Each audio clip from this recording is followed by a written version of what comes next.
लोकसभा में आज एनआईए संशोधन बिल पेश किया गया है। बिल को केंद्रीय गृह राज्य मंत्री जी किशन रेड्डी ने सदन के पटल पर रखा।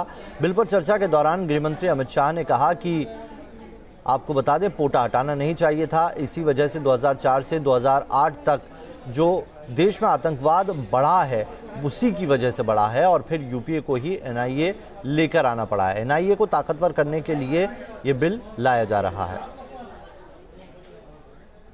पोटा को रिपील करना उचित कदम नहीं था, ऐसा मेरा आज भी मानना है। और न केवल मेरा, ढेर सारे सुरक्षा एजेंसियों के अंदर सालों तक सर्विस करने वालों अफसरों का मानना है कि पोटा को रिपील करना ठीक नहीं था। इसका परिणाम क्या हुआ? 2004 से 2008 तक देश में आतंकवाद इतना बड़ा कि जिस एनआईए को आज हम और ताकत देने जा रहे हैं वो यूपीए सरकार को ही लेकर आनी पड़ी। देश के अंदर स्थिति कब्जे में काबू में नहीं रही। जब मुंबई के अंदर बम ब्लास्ट हुए, घंटों तक आतंकवादी अपना तांडव दिखाते रहे, तब जाकर एनआईए लाने का फैसला हुआ। और पोटा अगर न निकालते तो देश के अंदर वो आतंकवाद की स्थिति नहीं होनी थी, शायद मुंबई ब्लास्ट भी न होता।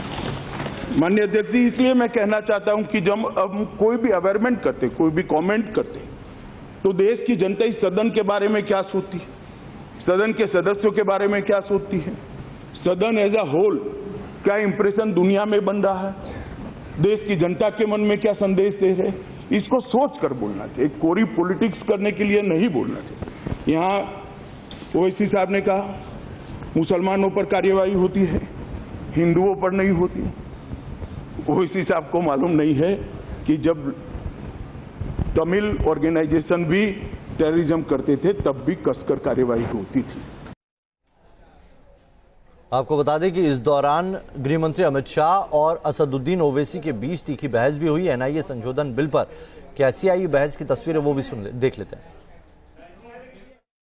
जब राजा साहब बोल रहे थे क्यों खड़े नहीं हुए?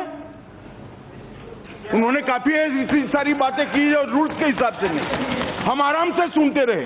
सुनने की भी आदत डालिए ओवैसी साहब, इस तरह से नहीं चलेगा, सुनना पड़ेगा।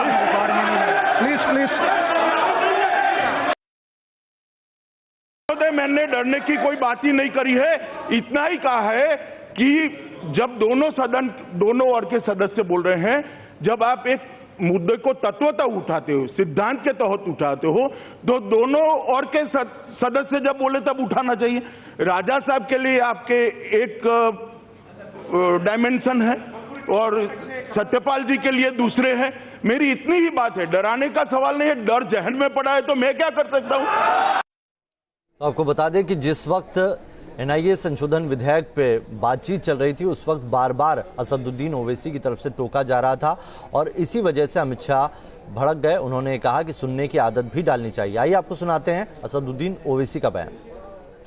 Do you have a firm resolve against terrorism? Why are you not appealing against the Makkah Masjid blast?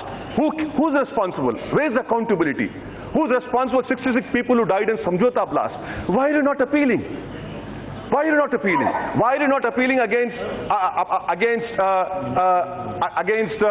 Ajmer blast? So these are all terrorist offences, and I hope that the government will reply to it, because you see the narrative, sir, खत्म कर। narrative क्या हो गया है sir कि victim अगर मुसलमान है और accused नॉन मुस्लिम है तो आप कुछ नहीं करेंगे सर।